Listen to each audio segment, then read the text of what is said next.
Vous êtes en compagnie de Radio Taïwan International.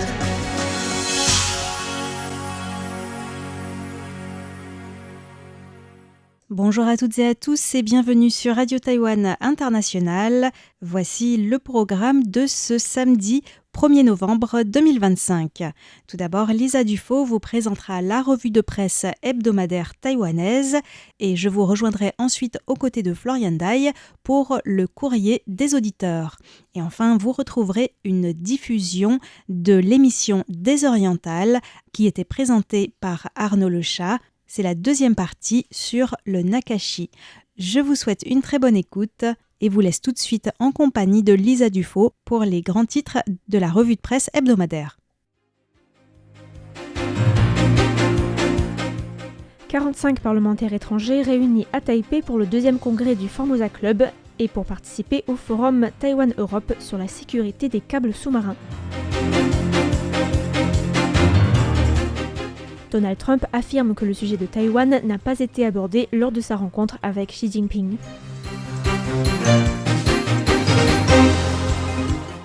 Taipei accuse Pékin de donner l'illusion d'une compétence juridictionnelle sur Taïwan.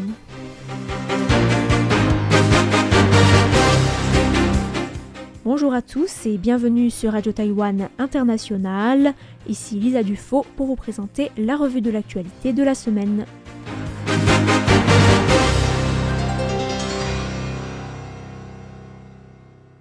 Le Formosa Club a organisé lundi sa deuxième assemblée bisannuelle à Taipei. Selon le ministère des Affaires étrangères, c'était 45 parlementaires de 18 pays européens et du Parlement européen qui étaient à Taïwan pour cette rencontre.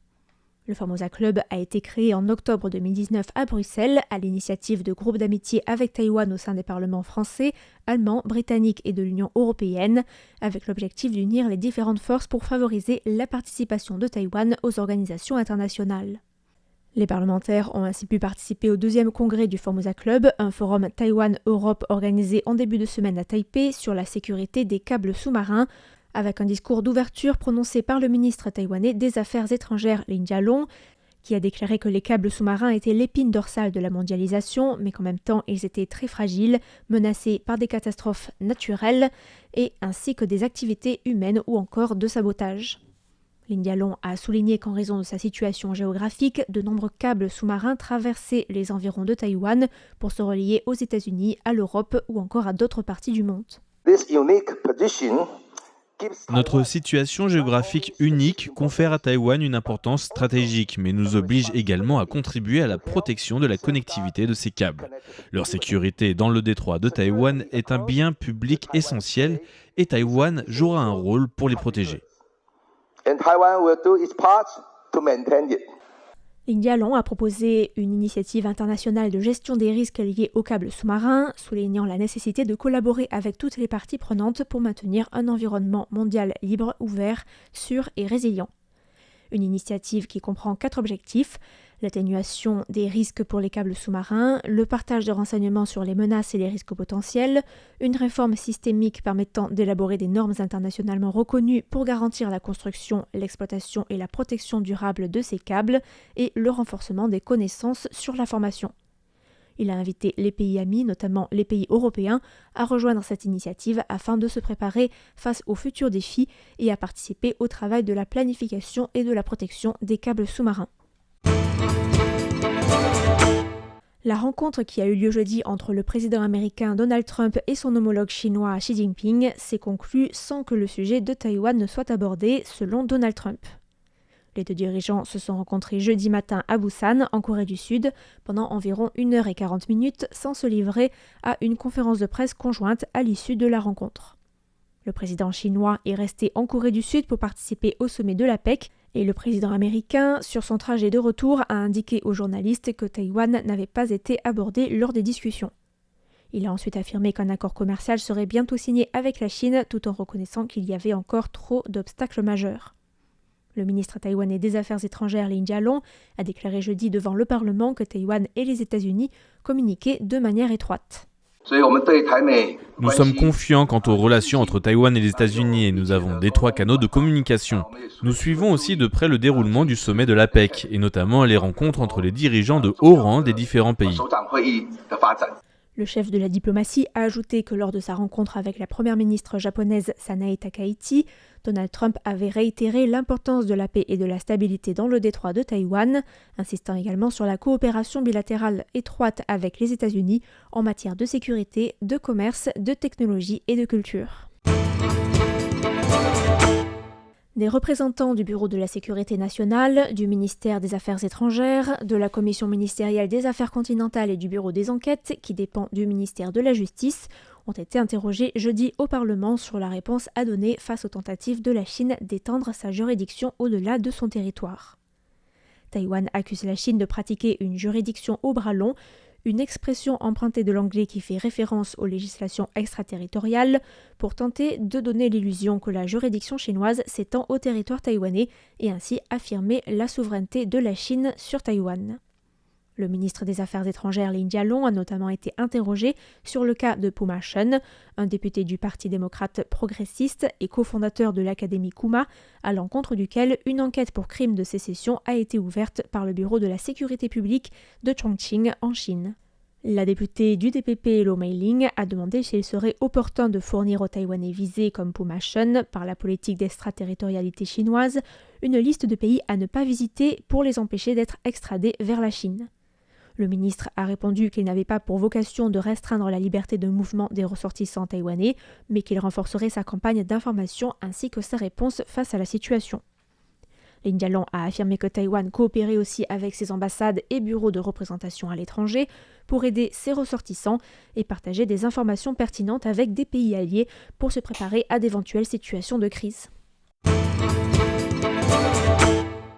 Le Parlement a voté vendredi en troisième lecture les réglementations spéciales pour la reconstruction des zones sinistrées par le débordement du lac de barrage de Fata'an, des réglementations qui prévoient d'allouer un budget maximal de 30 milliards de dollars taïwanais, soit environ 866 millions d'euros, avec des plans de reconstruction dont l'élaboration a été confiée à la Commission des constructions publiques, au ministère de l'économie et de l'agriculture ainsi qu'au comté de Hualien.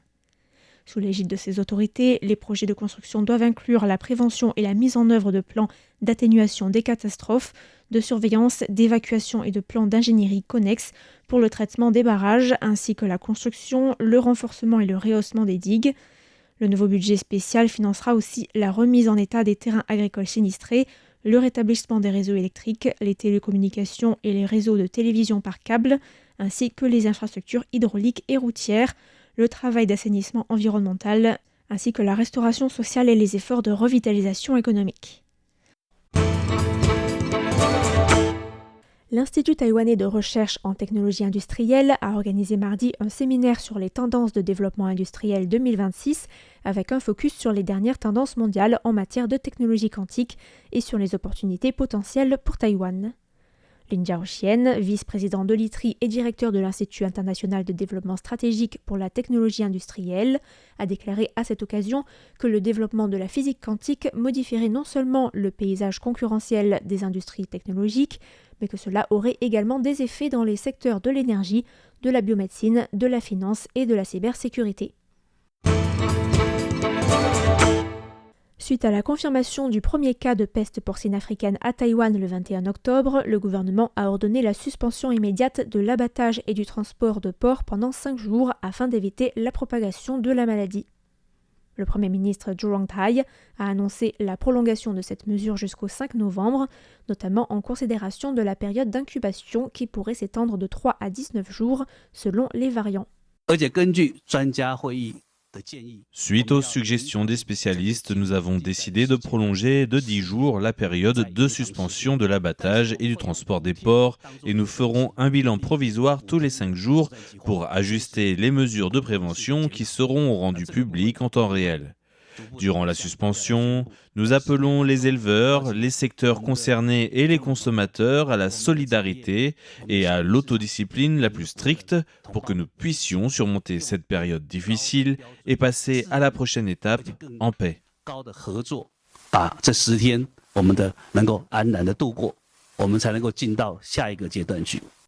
Notons que l'enquête continue pour déterminer l'origine de la contamination. Le maire de Taipei, Jiang Wan'an, a annoncé mercredi que Nvidia avait confirmé que son siège à Taïwan serait situé sur les sites T17 et T18 du parc technologique de Shilin-Beitou, dans le nord de Taipei. Cette annonce arrive suite au retrait de Shin Kong Life Insurance, qui a annoncé le 22 octobre accepter de résilier son contrat avec la ville sur les parcelles ciblées par Nvidia.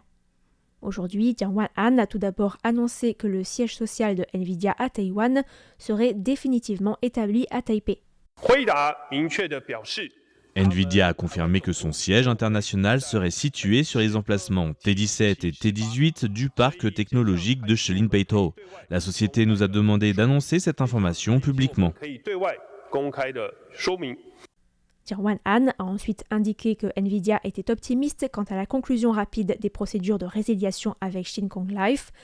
Ensuite, la municipalité de Taipei devra engager rapidement des procédures administratives, y compris la modification du plan d'urbanisme, afin de faciliter l'implantation du siège social de Nvidia à Taipei dans les meilleurs délais.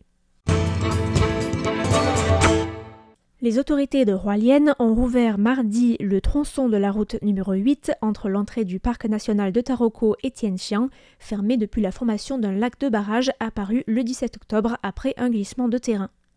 Les autorités locales ont fermé ce tronçon de route par précaution, puis ont lancé samedi dernier une démolition contrôlée pour abaisser le barrage, entraînant son effondrement mercredi en fin de matinée, selon l'agence des forêts de Hualien. Le niveau d'eau du lac a alors baissé d'environ 18 mètres en 40 minutes, sans causer d'inondation en aval. Vers 17h, une fois la route nettoyée et la sécurité vérifiée, la route a été rouverte au public, mais avec des restrictions horaires pour permettre aux ouvriers de continuer des travaux de réparation déjà engagés auparavant sur les pentes endommagées, les revêtements routiers et les brèches dans la chaussée. Le Parlement taïwanais a amendé mardi la loi sur le trafic routier, venant alourdir les amendes pour conduite sans permis. Ainsi, les motocyclistes sans permis s'exposeront désormais à des amendes allant de 18 000 à 36 000 $ taïwanais, environ 500 à 1 000 €, des amendes qui passeront à entre 36 000 et 60 000 $ taïwanais, soit de 1 000 à 1 700 € pour les conducteurs de voitures sans permis. Ces amendes seront également accompagnées d'une saisie du véhicule. Le bureau des routes du ministère des Transports a récemment déclaré que selon les statistiques, sur les 300 000 à 400 000 accidents de la route qui se produisent chaque année à Taïwan, environ 50 000 impliquent des conducteurs sans permis. Cela se traduit par plus de 600 décès et plus de 60 000 blessés en moyenne chaque année, soit 6 fois plus que les accidents causés par l'alcool au volant. L'alourdissement des amendes doit permettre de lutter efficacement contre ces infractions pour améliorer la sécurité routière. De janvier à juillet, 4,78 millions de personnes sont venues à Taïwan, soit 9,9% de plus que sur la même période en 2024.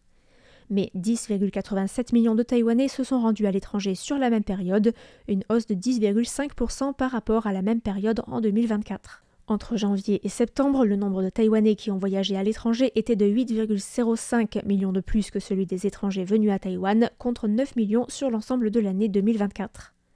La directrice générale du Bureau du tourisme, Chen Yuxiu, qui a répondu aux questions des députés au Parlement jeudi, a reconnu que le déficit touristique de Taïwan était en train de s'accroître et qu'il était difficile d'inciter les Taïwanais à privilégier les voyages domestiques.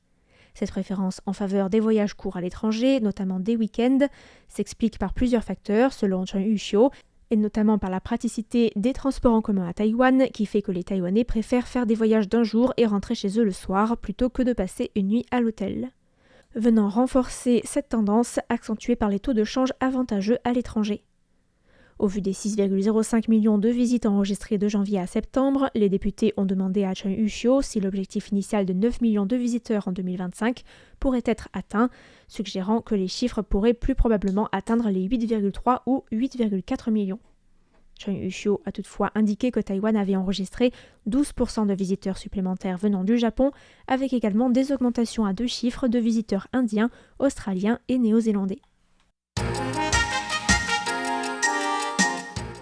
Ainsi s'achève le journal de l'actualité de la semaine qui vous était présenté par Lisa Dufaux. Merci à tous pour votre écoute et à bientôt sur Radio Taïwan International.